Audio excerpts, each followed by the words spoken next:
The Dead Man's Tale, an exotic scout rifle that once made ripples in the Destiny 2 community when it originally came out in Season of the Chosen. Because all the way back then, Keitel was not actually an ally, and we had to go against a troop to stop her from basically enslaving the Vanguard. Needless to say, we kind of kicked their ass, and then Keitel became an ally, which I still think we could have got more out of that kind of bargain, but I suppose Zavalo is free to choose what he wants to do with who. But before I go into the Dead Man's Tale, I'm going to talk about what is risk and reward. Risk and reward is basically my kind of method of judging exotic weapons, where you can have a risk score and a reward score of 5 at the highest, but there is going to be no decimal places involved. Starting with the risk score, it is basically how hard the exotic is to get. So if it's something that is going to be straightforward and you can do in 5 minutes, it's going to have a low risk score. But if it's going to be something that's really challenging or really long to do, then it's going to have a higher risk score. The reward score is basically going to be based on the weapon's capabilities. So if it's a very good weapon in PvE or PvP, then it's going to have a high reward score. But if it's going to sit in your vault just gathering dust, it will have a low reward score instead. It is also important to note that the metas aren't involved in this at all. So all of this is just how the weapon is. I am not including any changes Bungie does in the future, otherwise these scores will be constantly up and down. But let's talk about the Dead Man's Tale. It is basically an absolute beast when it comes to being a scout rifle, and the reason I say that is because it's probably one of the fastest firing scout rifles in the game, being as you can hip fire it to make it shoot even quicker than the 120 RPM it states to be. If you're aiming down scope, on the other hand, it will be a 120 RPM, so that is where that number comes from. And with an impact of 100, you know this thing is going to hit very hard. When it comes to dealing with general adds, you are pretty much guaranteed to be one-shotting them. Majors, probably 2 or 3 shots. Anything above that, I don't know why you're using a primary scout rifle, but nonetheless, it is still very nice and can kick out some serious damage. Its exotic perk Cranial Spike is also very nice. It will give you bonus target acquisition and range on each precision hit that you can do. And yes, this also includes in the Crucible, so you can make it even deadlier when you're taking down Guardians. Hence why this was a hot favorite when it first came out. It pretty much dominated the Crucible when it first came out. It has dropped off considerably now, but it is still a very good contender if you want to do the Crucible or even Gambit. In the PvE space, it isn't as dominant, and you wouldn't really be using it unless your loadout doesn't have an exotic weapon equipped in the first place. And because of the new system that Bungie is doing with the Exotic Mission Rotator, this is now a craftable weapon, so you don't have to go for the god rolls anymore. You can just craft your favorite rolls and level the weapon up. Going over some of the perks, in the third column, you can get ricochet rounds, armor piercing rounds, and also accurized rounds, but honestly I think ricochet and armor piercing stand out the most. In the fourth column you can get things like Vorpal, Killing Wind, 4 times the charm, and Outlaw, and obviously there is a couple of others, but those are the most notable ones for me. And then you get 4 types of stock and a bunch of different barrels to choose from, so craft your poison, you can do whatever you like. But how do you get this weapon? That is pretty much the Exotic Mission Rotator, which used to be an exotic quest called Presage. And Presage is arguably my favourite mission out of the Rotator at the moment, because it is the only one that there is a genuine mystery about the level, and when you first played this back in Season of the Chosen, you were basically wondering if you were going to be jumped at every single corner, which in some cases you do. A little fun fact about this level as well is that this is the first time we heard the Tormentors. It was just at the time we didn't know what they were. We just heard grunting and loud screaming noises.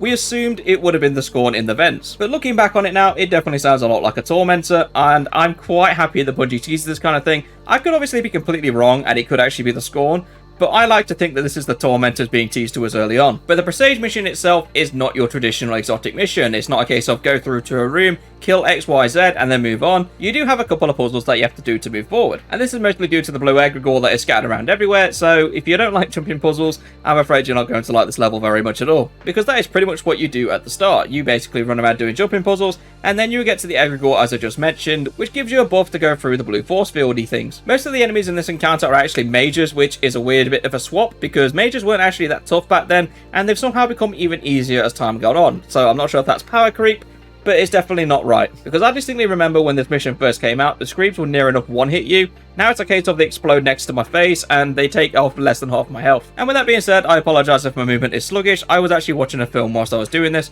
because yes, the mission has gotten that easy. Back cruise on through, you get to do some nifty puzzles, including this garbage chute area, which I'm not sure if the glitch still works, but there used to be a point where you could sit at the back of the map and the crushers on both sides won't kill you. Feel free to try it, but I'm not sure if it's still there because I pretty much blitzed it in one try, which I was surprised by. The area itself is quite easy to do. You just need to kind of hover above and see through the vents because there'll be an angle where you can look through them. If you see a blue coil, blow open the vent and then shoot the coil. There's 3 of these in total, which will open a trap door, which is basically where the red lights are, and then you just move into the next area, which, if you get a lucky one like mine, you can do this in literal seconds. Bobbing and weaving through the level, you will eventually get to a point where you fight the end boss, and this guy isn't really that much of a challenge at all. He used to be a bit of a nightmare to deal with because he would rush you and be a bit relentless in the way he fought you, but for some weird reason, the AI on this boss has changed drastically, and he now just seems to run away. And just to give you an example of this, when I got to the final damage phase, he literally turned around and just ran away from me, which I'm puzzled why this happens. I imagine it's to do with the cheeses that used to happen on this boss, but Bungie should have definitely took this out. But I'm getting a bit ahead of myself, so what do you actually do to get to the damage phases? You basically just kill all the enemies in the top floor, more specifically the 3 mages that spawn in with the elemental shields, and then you'll get another wave of ads spawn, but when these ads do spawn, you can interact with the panels. You just interact with all 3 panels in the room, and you'll be able to go down into the depths below and fight the boss for the damage phase. I would normally give a warning to the amount of damage that you take from the fire stuff, but honestly, this doesn't feel anywhere near as bad as it used to be, so I'm not even going to throw a warning out. Just be aware that when the damage phase does end, you need to jump back up, so it's probably a wise idea to stay near the exits at all times. After the 3 damage phases are done, you literally walk over to this guy who's just hanging around and steal his weapon. Yeah, this literally does say steal on it, we're not making this up. But this is how you get your crafted Dead Man's Tail. Obviously I don't get one because I'm holding it in my hands already, but now that we've gone over Dead Man's Tail on what it's capable of, let's talk about the scores, and I'm going to start with the risk score. If we were looking back all the way in Season of the Chosen, I would actually give this a 3 or a 4, because back then it was quite difficult to do. But judging the fact that I've been able to do this flawlessly whilst also watching a movie at the same time, and I pretty much just cruise through it as a solo, I would give this actually a risk score of 1, because it is not difficult in the slightest. I think the only challenge you're going to have is maybe falling to a jumping puzzle, or maybe dying on the boss because you're a bit unaware of how the mechanics are working. Other than that, you should just breeze through all of this, because it isn't challenging in the slightest. But as for the reward score, it's going to be a bit more of a positive note, albeit not an amazing one. It is going to be a 3. The reason I'm saying 3 is because it's literally just generally quite average. For the Crucible, it is quite good and can dominate in the right hands, but it is not always going to be the best weapon out there. And for PvE, you're not really going to be using it that much, so it is going to gather dust in your vault if you are a PvE player. However, it will always be a good option if a Champions mod does come on for Scout Rifles. But that's pretty much it for this video. Thank you very much for watching. Let me know what you guys would score this weapon out of down below in the comments. I'm always interested to hear. And as always, I shall see you all in the next video.